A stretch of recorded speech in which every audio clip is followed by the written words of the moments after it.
r/ask Reddit. Which misconception would you like to debunk? You can file a missing persons report as soon as the person goes missing. No need to wait 24 hours or whatever. It's actually a law, or is proposed, I can't remember, in my state that parents must report their child missing within 24 hours or they are charged with a felony. Casey Anthony said she was just seeing if her kid turned up again somehow, like a lost cat. The boiling frog experiment that's quoted everywhere didn't work. For those not familiar, it is said that you can boil a frog to death by raising the temperature of the water it's in extremely slowly so that it doesn't notice. Well, it only works when parts of the frog's brain are removed. A frog with an intact brain will jump out, no matter how slowly the water is heated. Edit. Hey, my first Reddit coin. Thanks. I don't remember who it was, but there was a comedian on some panel show who said that the first time his parents cooked a lobster, they thought it would be more humane to put the lobster in cold water and then bring it to a boil gradually. Cue about 10 minutes of a lobster going apeshit until finally dying plus emotional scarring for everyone involved. Edit. The comedian in question was apparently David Mitchell. Thanks folks. That's so strange. I think some people believe the myth that saltwater crustaceans can be killed more humanely by leaving them in cold fresh water to drown. And some people think you heat it slowly and kill it. For anyone wondering, the humane way to kill them is to chill them first and then stab them quickly. Edit. To the many vegetarians and vegans who feel moved to tell me that you believe killing animals for food is always inhumane. 20+ comments to this effect. I get it. While I don't share your views, I do respect them. If you're ever in a position where you think it is right to euthanize a suffering crustacean, you might still value the SPCA information above. I work as a ride operator at Disneyland, and please just let me say this. The purple teacup doesn't spin any faster than the rest of them. Please stop getting into fights over it. I would also like to say that people throwing up on that ride is actually not common at all. I have personally never seen it happen in my 3 years of working there. Edit 2. Thanks for the silver stranger. Duckin' idiots. Everyone knows the green is fastest because green means go. Clearly the correct choice is red. Any true green knows red makes everything go faster. I was barred from participating in a school swimming race because I ate some chocolate beforehand and a teacher caught me. She said I would get a cramp and die and I had to wait 20 minutes. Even 8-year-old me knew it was complete twaddle. Your teacher had money on another kid. Eating fat doesn't make you fat. What really does it is eating more calories than what you use. The American war on fat started in the 80s. It was a huge mistake. 60s. Actually, it was between sugar and fats, and Big Sugar lobbied their way to make sure it was fat to take the blame.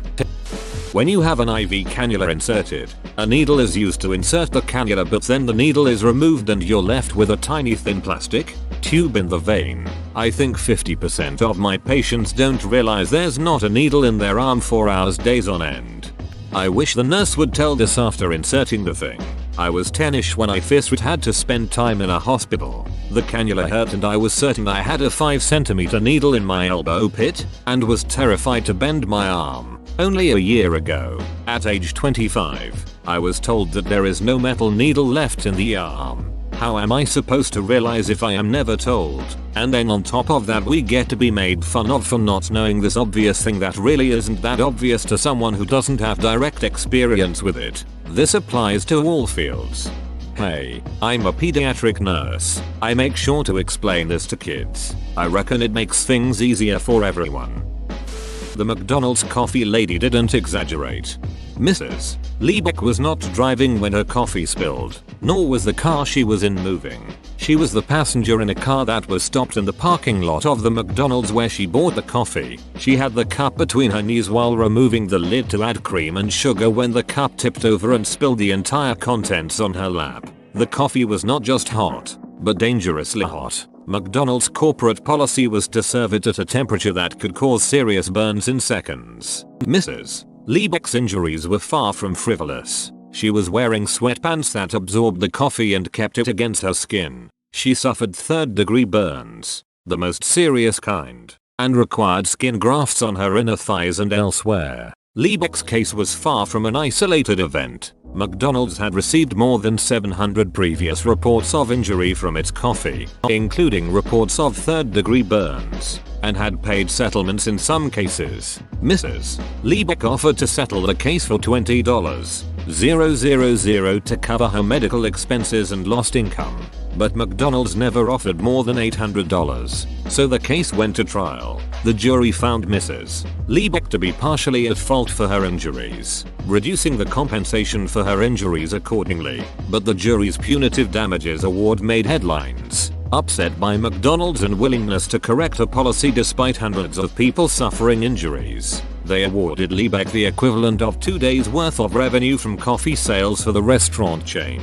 That wasn't, however, the end of it. The original punitive damage award was ultimately reduced by more than 80% by the judge, and, to avoid what likely would have been years of appeals, Mrs. Liebeck and McDonald's later reached a confidential settlement. McDonald's ran an incredibly effective campaign highlighting some ridiculous lawsuits people had filed over the years to try and debunk hers as the same.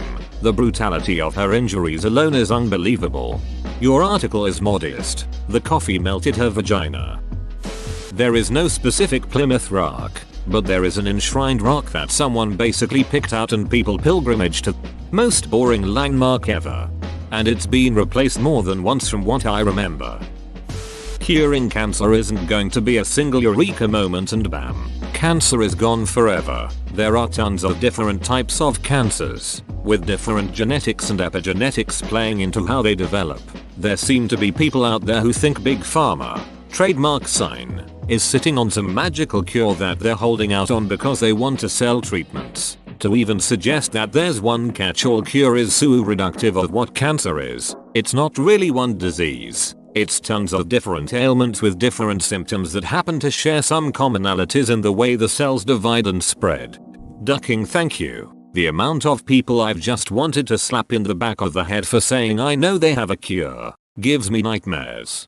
Guy I knew was always really quiet, and that included real life and social media. Just a very calm, mild person. One day, a mutual friend of ours from college posted a meme image basically implying there was a cure, but Big Pharma was keeping it down because they were making so much money on treatment. Kid commented if the rich really had some secret cure for cancer, the rich wouldn't still be dying from cancer like the rest of us. You really think Steve Jobs and other elite members of society are taking one for the team just so this ducking long con can continue? This was the first time he had posted to social media in months. Guess he had just finally reached a breaking point. Haha. Flushable wipes aren't flushable. Toilet paper breaks down easy in water. But you ever seen a baby wipe rip up? Those things just end up clogging pipes and ruining the sewers. Hell, New York, sorry, London, my bad, found a huge mass of those things, along with a bunch of other junk, the size of a bus in the sewers thanks to those wipes. If I recall correctly, makers of those wipes are allowed to call them flushable if they can get around the U-bend and out of the pipes of your home. Once they're in the sewer, what happens to them isn't considered a problem as far as the labeling is concerned, which leads to a lot of people thinking they're fine to flush, or at least those that care about those sorts of things in the first place. It's like call a poisonous mushroom edible just because it can pass through the esophagus. I haven't met too many people who believe this. I do live in New England though, but nobody was burned at the stake during the Salem witch trials. 19 people were hung, and one man was pressed to death, but nobody was burned. More weight. Giles Corey was straight gangster. Betters and goldfish can't healthily live in a bowl. Edit. To clarify, I'm saying don't put any fish in a bowl. The misconception is that it's okay, but it's not. Better Siamese fighting fish care sheet, goldfish care sheet. To add to that, the reason the myth started that betters can live in, or even prefer, small containers was because unlike other fish, they can breathe from the surface and live in unoxygenated water. This helps them survive in the wild in small bodies of water during severe droughts. What that myth doesn't acknowledge is that filters do more than just oxygenate water. They cycle the tank so ammonia doesn't build up and cause burns or increase the risk of fungal infections. And 2. They don't live their whole lives during a drought. They usually live in vast rice paddies and may never see a drought in their lifetime. Living in a tiny container smaller than a puddle is like living their whole lives on survival mode. Also, betters are tropical and need heaters, and for the water to stay at a stable temperature, which is kind of hard to do under 5 gallons. I got a free better and spent so much money on his habitat. He freaking loved the bubbles. They also need plants. They need to be able to hide. Abraham Lincoln's famous log cabin was not built during his lifetime. This was built 30 years after his death by entrepreneur Alfred Bennett. Most psychological disorders don't present like the media would lead you to believe. See also, what therapy looks like. ETA. Holy crap. Gold. I had a quick break in my day to finally hop on Reddit and was not expecting this response. You'll make this severely overworked community mental health therapist so glad we're talking more about the realities of therapy and various disorders. I'm planning on getting back on when I'm done with work to reply to some comments, answer some questions. Bipolar disorder equals one day you're batshit crazy off the walls and the next day you're sobbing and eating ice cream alone in bed. In actuality, in most cases, symptoms only get severe if left untreated for a long time. Also, most experience episodes for months, mania, or years. Depression, so they wouldn't go from mania to depression that quickly, with cyclothymic disorder the less common, rapid cycling bipolar being the exception. Mania isn't always super happy and productive either. I get edgy and anxious. Everything pisses me off. I just want to consume, ducking everything. Drugs, sex, spending, you name it. But I never feel good while it happens. With good meds though, now I'm just in a bad mood for like a month or two, around twice a year. Edit. For those asking about my medication, I take oxcarbazepine 450 mgs twice a day. Brand name is Trileptal. It's an anti-epileptic drug with secondary traits as an antipsychotic and mood stabilizer. Used to take a Bipapri and Abilify combo that ducked with me in weird ways. Ever since dropping antidepressants, things have been much better. Also, for the record, I have to keep a pretty regular routine and have months where I refuse myself any big decisions. But not being out of hand all the time helps with that. Giving a cat milk is a very bad idea. Most cats are lactose intolerant and giving them milk will cause stomach problems. We could always force evolution by only giving them milk. There is no such thing as aircraft grade aluminum, it's just a marketing scam. We use many different grades and tempers depending on the application. Oh, and I suppose the Corinthian leather in my old Chrysler wasn't from Corinth either? Yep, right. Did you know that Aston Martin only source leather for their cars from cows that don't live in a field surrounded by barbed wire? Because that could leave imperfections in the leather. That one side of your brain controls logic and calculations etc, while the other music, art and language. And you don't just use 5% of your brain. The myth is 10%.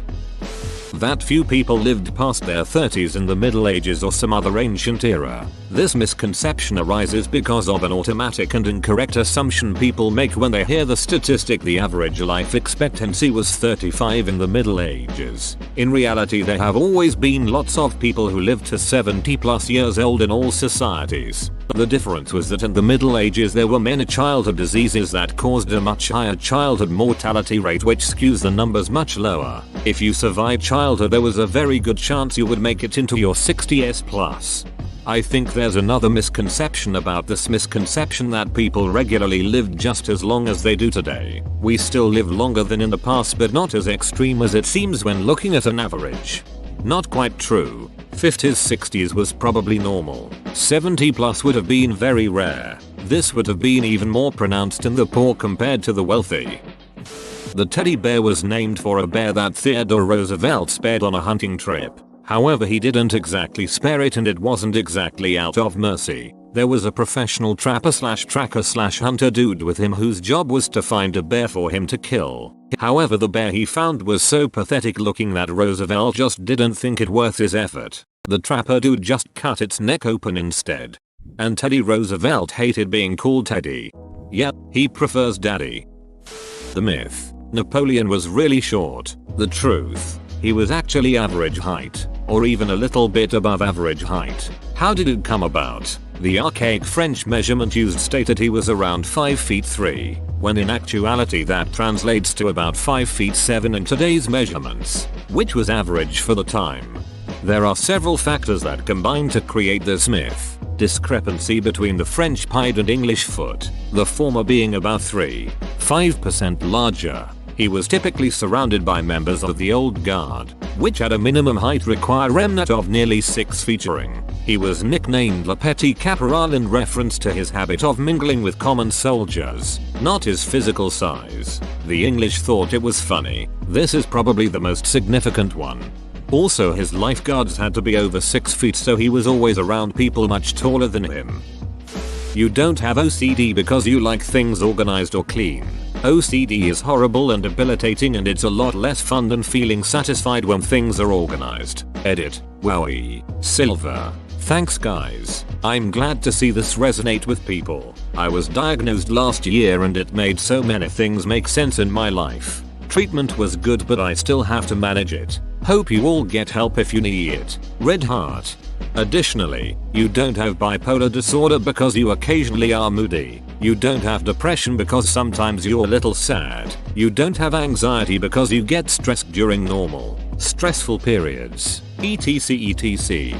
Well said. To add to this, you don't have ADHD because you occasionally lose focus, forget things, get a surge of energy or space out, etc. And it's false that everyone has a little ADHD. Edit. I apologize if this comes across as gatekeeping. I meant this as, you don't necessarily have ADHD simply because you occasionally experience those things. The symptoms of ADHD are all normal behaviors if only occasional. The disorder is when they are severe enough to cause ongoing problems in more than one area of your life. That is not to say you do not have it. Mental disorders can affect everyone differently. Here is information on ADHD in adults. Here is information on ADHD in women which may present differently than in men. Here is information on ADHD in children. Here is information on ADHD in girls which may present differently than in boys. Consult with a doctor if you think you maybe have ADHD, or if you're having a hard time with daily life in general. They are the professionals. ADHD does still carry a stigma, however, so don't be afraid to seek a second opinion from a doctor.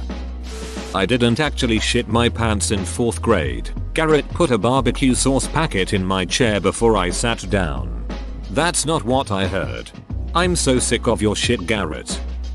Type 1 diabetes is never ever caused by diet or lifestyle things. Like never, not ever. What if my lifestyle choice in replacing my pancreas and ducking with my immune system? Ha, what now, smarty pants? A proposal to make German the official language of the United States of America was defeated in Congress by 1 vote. It's easily debunked by common sense. Seriously, why would they do this? And congressional records. The myth likely comes from the fact that a proposal to adjourn and discuss at a later time a petition to have laws translated to German for German-speaking residents was defeated by 1 vote. Autism is a genetic disorder. Genetic disorders are created within us before we are born. While our DNA is still being made up, vaccines don't change our genetics. Therefore, vaccines don't cause autism. Edit. Change genetic code to DNA for correctness. Mine's about autism too, but from a much different angle. Autism doesn't grant superpowers. Ever since Rain Man, everyone assumes that autistic people all have some sort of super intelligence or hyper concentration. Sure, there's autistic people who do have extraordinary abilities, but they are extremely rare. My cousin is autistic, but his only superpower is keeping up with like 20 ongoing anime series at once. But then again, I used to do that too, and I'm not autistic, as far as I know. The black box flight recorder on an aircraft is orange, not black. Was this always so? Like, of course it makes sense that it's a bright color so it's easier to find, but that raises the question of where the term came from. Edit. Raises. Sorry English angels. I was tired. Edit 2. I have more than enough duplicate answers to this question now. Thanks. In engineering, a black box is a standard solution to something which can be integrated into a larger system, despite the designer not knowing what the interiors of that box are. I would guess that these things were designed by separate companies to the plane manufacturers and then sold to them as black boxes. It probably doesn't have anything to do with color. The red liquid from a properly cooked steak is not blood. Don't worry. It's a piece of a dead body. Why do people get grossed out by blood on it? Oh, interesting. What is it? Not knowing whether people are posting the misconception or the explanation against the misconception. Type 1 diabetics can't eat sugar. Yes, we can. We can eat whatever we want, as long as we take insulin for it. Edit. Thanks for the silver. To clarify a couple points being argued against this, we can eat whatever we want, when our BG is appropriate. For example, I'm not gonna eat 12 bags of Skittles when I'm at 300. Insulin is something we use to manage it, not a complete workaround. No matter what we try, BG levels will never stay perfect. Try to have a little empathy for us. It's a constant chore we have to think about all the time. Edit number 2. Holy shit, thanks for the gold. Autographs will be signed for $30. Please correct me if I'm wrong on this, as I'm uneducated and it's type 1 diabetes is a lack of the ability to produce insulin. Type 2 diabetes is where the body has developed a resistance to its own insulin as a result of having to pump it out on extremely frequent occasion. Is this correct? Yes. George Washington Carver didn't invent peanut butter. Sorry, Black History Month. It was a white Canadian bloke 50 years prior. Still, Carver did a lot of cool stuff with peanut cultivation.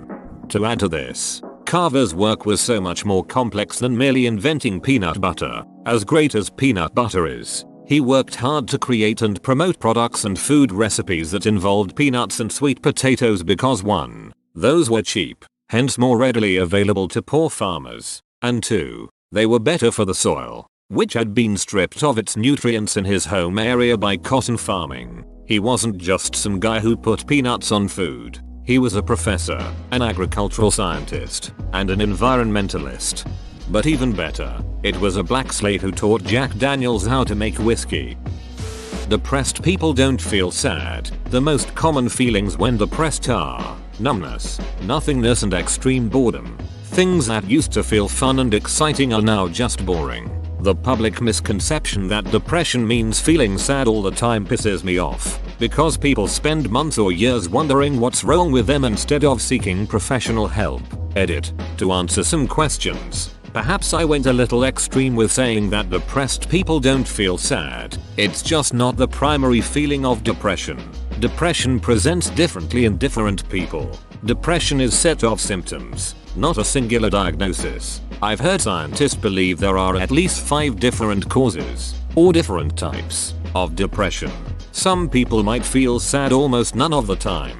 Others might feel sad some of the time, and others might feel sad all the time. Though, chances are they already have a diagnosis. In my experience, depression brings with it a wide variety of secondary feelings. Anger and frustration are common, along with feelings of worthlessness and self-doubt. As I said earlier, sadness and crying happens from time to time. Depression often coexists with anxiety, so you might get fear, dread, and avoidance. It's totally possible to experience happiness and joy while depressed. You can totally laugh at good jokes. Not everyone who is depressed is suicidal. Do you suspect you might be depressed? Don't ask the internet for a diagnosis. Please seek professional help.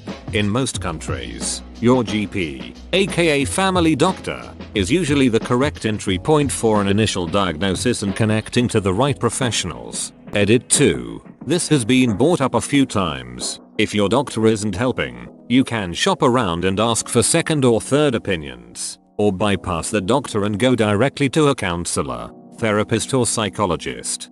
Don't forget anger. People always sweep that one under the rug. That Texas retains the right to secede back to the Republic of Texas whenever it wishes. Don't they have the exclusive right to split themselves into multiple states without congressional approval, though? May they were given that right when they joined the Union, but not when they came back again after leaving to join the CSA, or maybe they never actually legally left the Union, since the Union didn't acknowledge the succession as legitimate and so retain the right, and just maybe the US federal government doesn't have a good record of letting people keep the rights they were granted by treaty. In other words, may My room and car being a mess doesn't prove I don't have OCD. In fact, if I didn't have it, it'd be easier to get things like cleaning done. Explaining the difference between OCD and OCPD is maddening. Plenty of patients with OCD hoard and they act far differently than monk. Mercy for the silver. And I corrected my typo. I'm colorblind, but it's not all black and white. I see colors. Just not like you do. I'm black and white colorblind. Can you see better at night than most? Babies placed for adoption at birth in the US do not go into foster care. There's a waiting list at least 36 people long for each newborn placed for adoption. That's why it's expensive. That's why people go overseas to adopt. Whoa, you made it to the end? You're a ducking beast. I'll cut you a deal. Smash like and subscribe for more curated content, bruh. It's free and that's a great price.